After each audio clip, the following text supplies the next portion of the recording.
Le métier de bronze, je l'ai hérité de mon père. Ce métier au Burkina est arrivé avec les bijoutiers.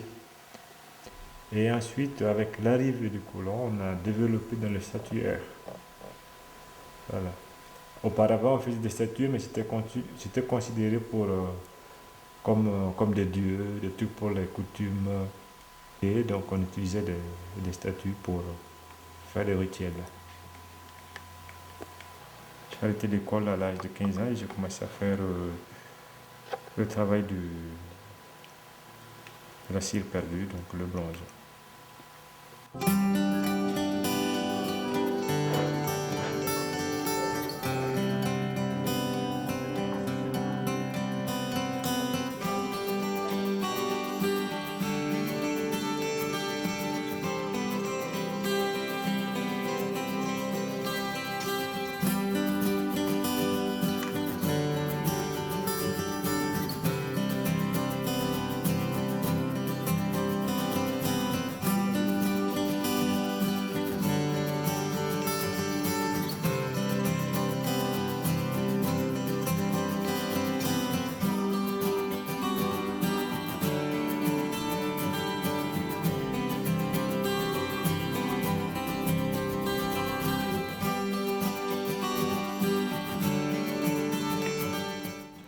Par exemple, cette partie qui remonte comme ça, le métal, il descend là, il remplit le fond et il remonte comme ça. Et pour pas que ça... Il peut y avoir des blocages parce qu'il y a de l'air qui est resté ici coincé. Donc le métal peut être pas easy. Donc c'est pour ça que j'ai mis un petit bout de cire pour alimenter. Donc le métal il arrive et il descend là directement. Et même s'il ne descend pas là directement, qu'il y a du métal qui remonte, il y a toujours un passage pour que l'air passe afin de permettre au métal de remonter, de couler partout. Et si tu fais pas ça, ça fait quoi?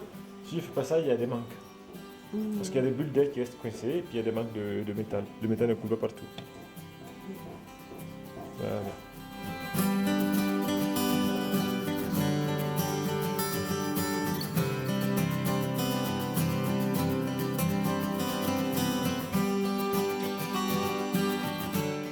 Ça permet de vider la cire et de remplir le métal sans abîmer la pièce.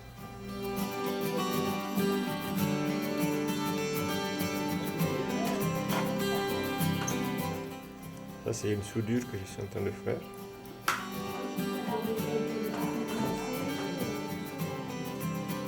Et donc, pour faire un bronze avec la technique de la cire perdue, ça consiste à faire un modèle en cire d'abeille, comme le cheval ici présent.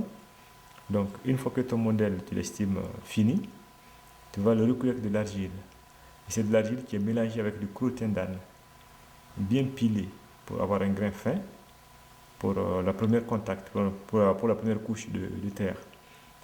Donc, tu prends les crottins en boule comme ça, tu les écrases. Sans problème. Bon.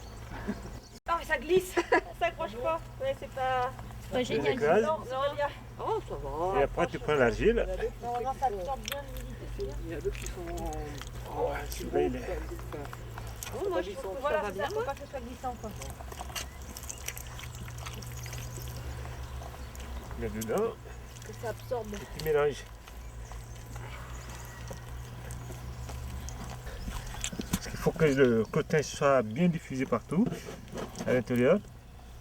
Et il faut que là, tous les boules qui sont encore un peu dures soient écrasées. Le crottin, ça sert de lien à l'argile et puis ça rend l'argile poreuse quand elle va brûler. Donc ça la rend réfractaire et ça crée des micropores qui permettent au gaz de partir quand on coule le métal. Ouais.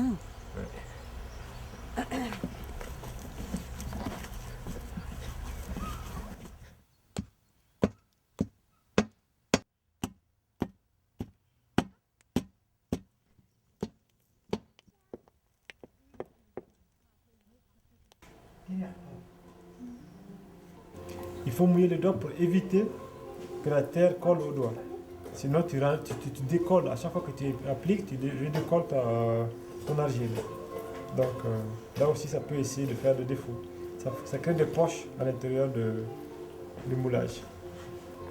Le secret d'un moulage réussi c'est d'abord de bien préparer ton argile afin d'obtenir le grain qu'il faut, le pourcentage de crottin, que ce soit vraiment celui qu'il faut. Et ensuite, pour bien épouser les détails, il va falloir que tu t'appliques de telle sorte que tu sens ton argile qui rentre dans tous les petits détails. Et c'est ça le secret de bon moulage. Alors, une fois que la première couche est appliquée, on laisse sécher. Ensuite, on met une deuxième couche beaucoup plus épaisse qui permet de résister à la pression du métal. Du mélange qui n'a pas été pilé menu. Donc, il faut mettre à peu près 1 cm d'épaisseur. On peut aller jusqu'à 2 cm, ça dépend de l'épaisseur, de la quantité de blanche qui est coulée.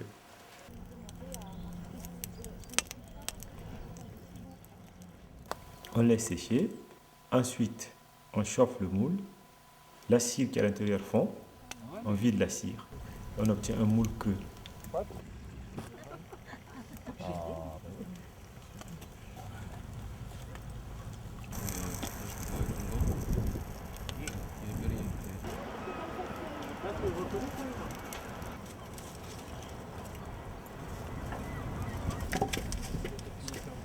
Les moules à cuire par personne.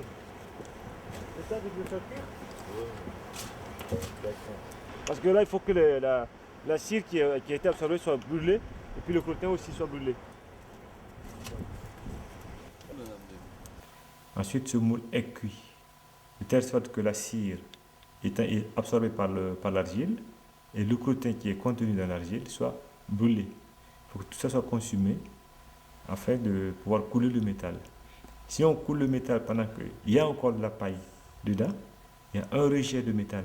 Ça veut dire qu'il y a des gaz qui se produisent et qui refoulent systématiquement le métal du moule. Et ça peut même arriver à provoquer des explosions de moule. Donc il faut bien cuire ton moule. Et le moule, il est cuit au moins à 800-900 degrés. Et il faut le cuire jusqu'au noyau, tout au fond. Quand c'est noir, c'est que Quand c'est noir, c'est que c'est pas bien cuit. D'accord. Et le tout rouge est bien cuit. Ok.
Et en fait, Et maintenant, il y a beaucoup plus de lait. Moi, je dis que ça rigole pas. Oh, on n'a pas le temps de...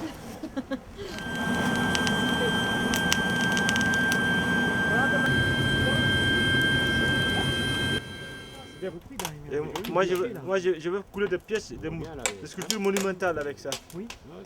Aluminium et bronze.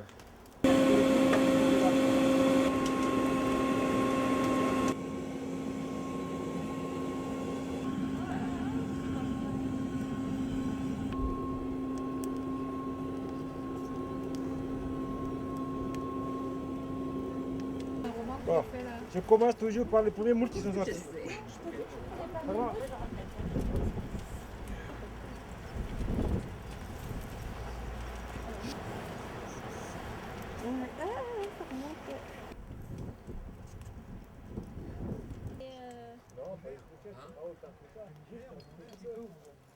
On laisse refroidir le bronze. Après, on casse le moule. On récupère son objet en bronze.